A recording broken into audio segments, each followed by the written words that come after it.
Thanks everyone for coming today. I'm really excited about this presentation. It's it's a presentation that comes out of, I think, a lot of learning over the last decade. So we've been heavily focused on trying to do more with less, and as I was doing those presentations for the retreat or the super week, I started feeling like there were some kind of meta lessons, some patterns, and so I thought maybe I could do a presentation on it because we talk a lot about 80-20 or the Pareto Principle, but the question is like, well, why is it so hard? Because I think it's very obvious, right? When you hear somebody do the 20% most important stuff, why are we not doing that? What makes it difficult? And I think that there's real reason for it that is a result of the way our brains are structured.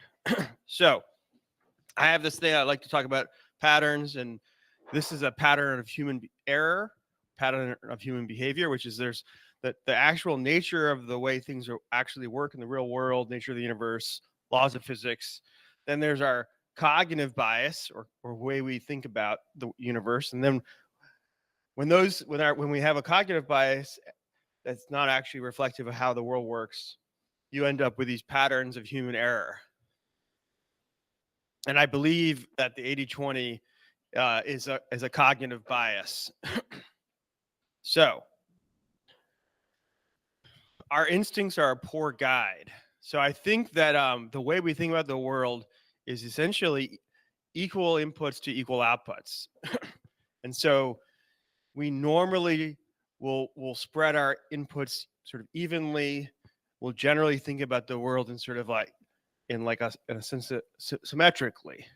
So this type of like spreading our work or our efforts evenly across many possible inputs is, I think, how we normally would do things. But we have basically a bad intuition or mistaken intuition of how things actually should be done. And the reason why is that basically our brains love symmetry. Our brains think about the world symmetrically. You see something that's symmetrical and you find it beautiful. So it's totally innate. It's in our genetic code. It's why we find people's faces beautiful, is that there's actually symmetry in the face. And so this is very deep. This is in our human construction, and why we expect symmetrical inputs to outputs. So our brains are really good at symmetry. This is like a symmetrical way to think about it, linear, and that 8 plus 8 plus 8 plus 8 plus 8. Most of us could do this math, 16, and then some more, 20. But almost nobody in the room can do this, right? So this basically is where you start moving from linear to geometric or nonlinear. And so Daniel Kahneman, a famous behavioral economist, will talk about how we're good at system one thinking and bad at system two thinking. System two thinking, we have to slow down, to use different part of our brain. It takes more calories. It's harder. We generally avoid doing that. You probably need a pencil and paper to do this second equation. So this is basically, this is how we think about the world. This is actually how the world is. Very few things in the world are really linear. So what should be happening, right, is we should recognize that outputs will actually distribute asymmetrically. So most systems are not linear, and they don't produce what you'd say is a normal distribution of outcomes. And that's basically an asymmetrical output to an input. And this is very unintuitive to us. And that is called the Pareto Principle. So these are two different kinds of distributions of outcomes or statistics, right? This middle one is the bell curve. It's a normal distribution, right? There's like, averages. When people think about averages, they often think about this bell curve. And this one on the left is the power law, or 80-20, or Pareto Principle. And so these are very different looking distributions, and our instincts are always to think about the world as normally distributed. And this is one of the reasons why we make mistakes about work and about the conclusions we draw. So this is another way to look at it, right? 80-20. 20% of your efforts will generate 80% of the outcomes. So we sort of know this rule, but when you see it mathematically, it's easier to see why it's less intuitive for us. So here it is on the Pareto Principle or on a power law, right? So you have basically 20% of the inputs producing 80% of the outputs, 80% of the inputs producing 20% of the outputs, right? So you can see it here, but actually when you saw it without this, it's very unintuitive. You actually wouldn't have been able to find the average and actually seen it without basically putting some system two thinking into it. So here's the power law for venture capital companies. So venture capitals, VC-backed tech companies, a very small percentage of them generated most of the returns.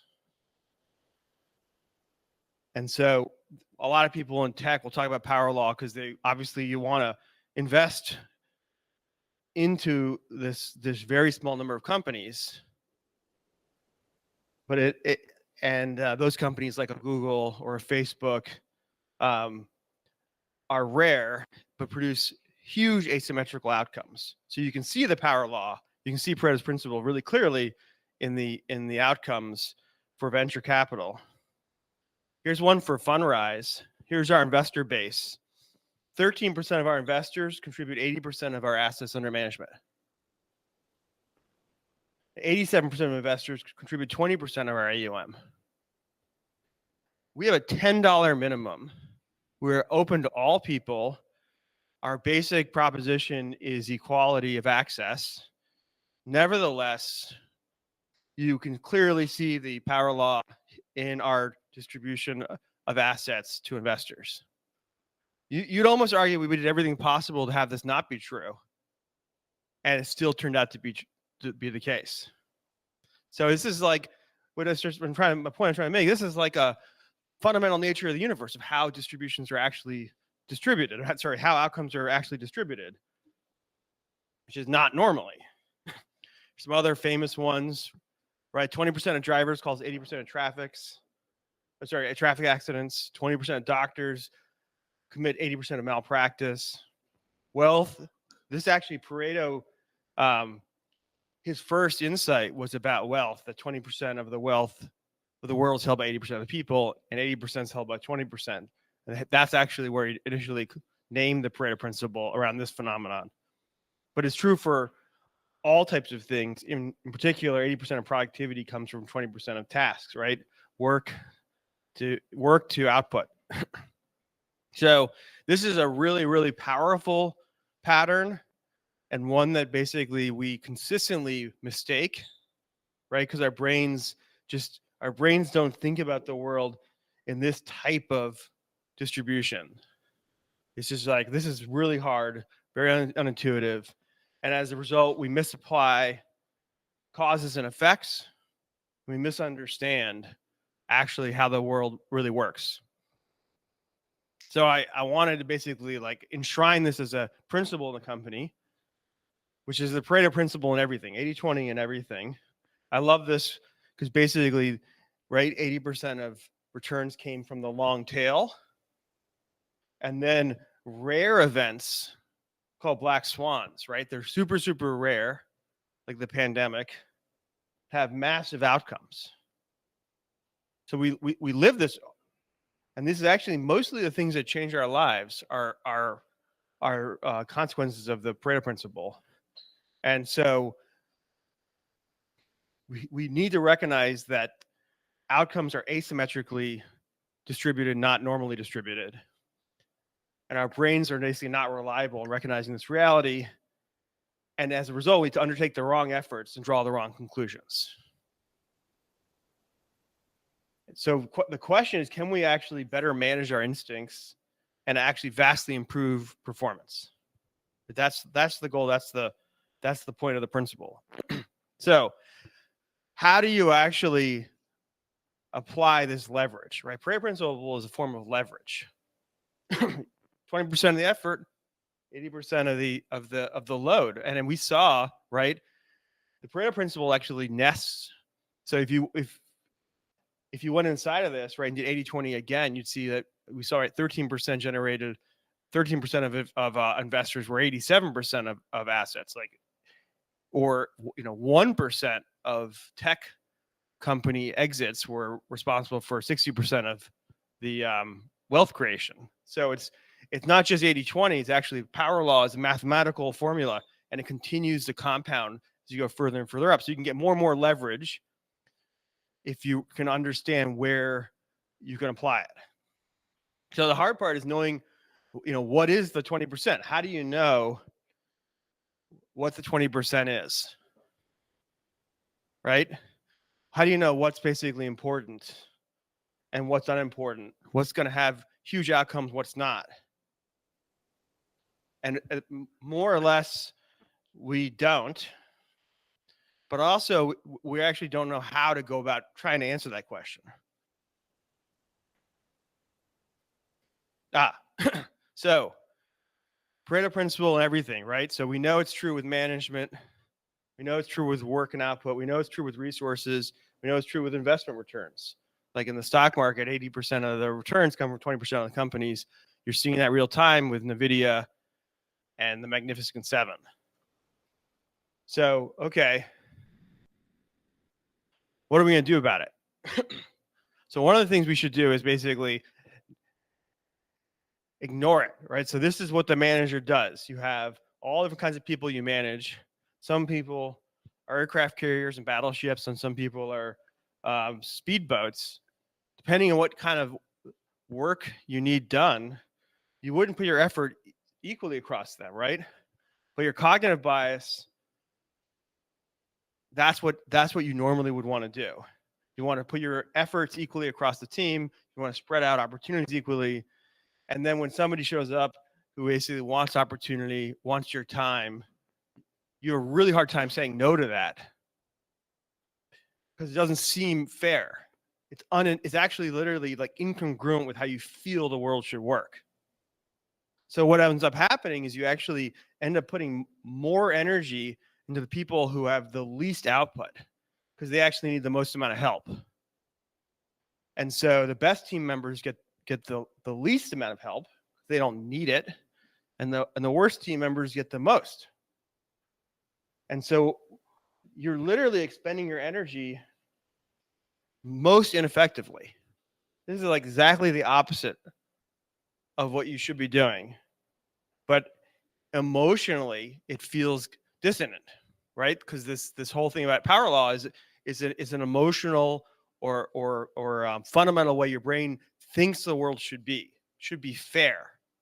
But if you want really good outcomes, that's not really logical, right? So you want to basically put your 20% into their 20%. Right? You want to find this leverage. But saying yes is easy, saying no is hard. So saying no to the 80% is absolutely a prerequisite before you can get to the 20%. Right? You actually just put all your time into 20% means you're saying no to the other 80%. And that can be all sorts of investments of time and energy and money and emotional energy. So that's one of the first things you have to do. Then you have to actually go find the 20% who are going to give you back leverage. So you actually can get leverage times leverage, which is an exponential outcome or geometric, right? You can get that mathematical 8 times 8 times 8, not 8 plus 8 plus 8. So you have to basically search for the energy, search for that vibe, search for that multiplying effect, and then align your 20% with their 20%. So alignment is critical to actually get leverage. And then alignment is to your team members that work for you, to team members you work for, to other departments across the organization. This is basically how you get power law outcomes. So for a long time, we were in an innovation phase. And part of the innovation phase is you don't know where the leverage is. You don't know where the 80% is and where the 20% is, right? you're seeking the 20% and you don't know where it is, and you basically, so you have a lot of waste, because the goal basically is not leverage, it's actually find leverage. So that's basically seeking the power law. You're seeking where you can get 10x returns, where you can get 80-20 is 5x, right? And if you do power law again, you can get 10x. So double power law is 10x. So you're trying to find a 10x outcome for the company, for innovation, for your efforts, for your investments. And so usually that takes some amount of waste. You can't start with the 20%. But then basically when you find it, the tech industry calls that product market fit. That's literally the definition of product market fit. You found something where you're getting power law outcomes. You're getting 10x outcomes. You invest $1, you're getting 10x outcomes. You invest people's resources, people's time, and you're getting 10x benefits, software productivity. There's all sorts of examples where you all of a sudden find something that's basically 10 times better than what exists in the market, and that's because you basically found that leverage. Oh, there, sorry. And then your job at that point is to apply the leverage. Once you find it, your job is to focus on getting those 5 to 10 times outcomes, which is where we are now at the company. Totally different behavior. And this is when you see companies like a Google have this insane amount of profits because they're able to grow like crazy. And actually their expenses don't grow as fast. So NVIDIA is happening right now. They have explosive growth. They found basically where the power law is, and this is called a highly profitable company. So how do you do it, right? You have to first recognize that the thinking is the hardest part.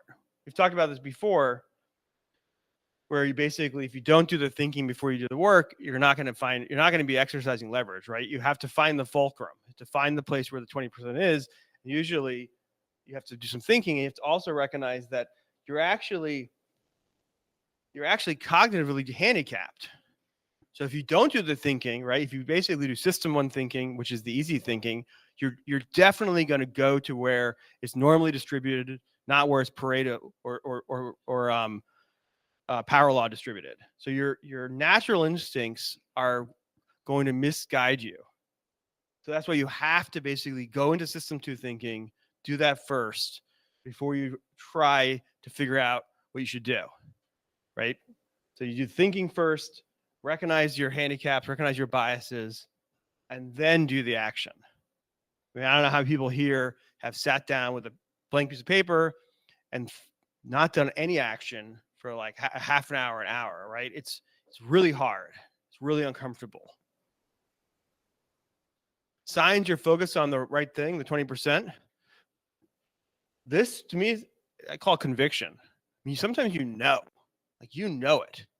I at various times at Fundrise where we had conviction, we've been right, and we knew we were right, and we nailed it. And a lot of times it's an emotional state too. Are you confident? Are you focused? Or are you uncertain, anxious? Do you feel diffused? So your emotional state will also tell you, not just your cerebral state. And then also you can tell how aligned you are. Because basically, if you're aligned with people around you, it's likely you're on the right 20%. If you're not aligned, something's off. Either they're off or you're off. I tried to create a framework. Questions to ask yourselves. This is a hard one.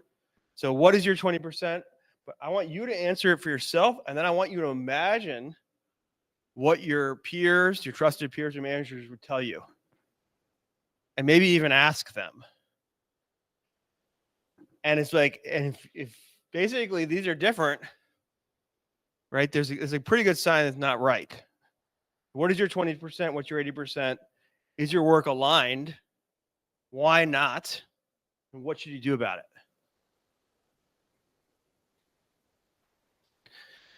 And by getting outside your own bias, your own head, and trying to get people helping you, it's sometimes so much easier to see it from the outside in, you're much more likely to actually get to the right answer.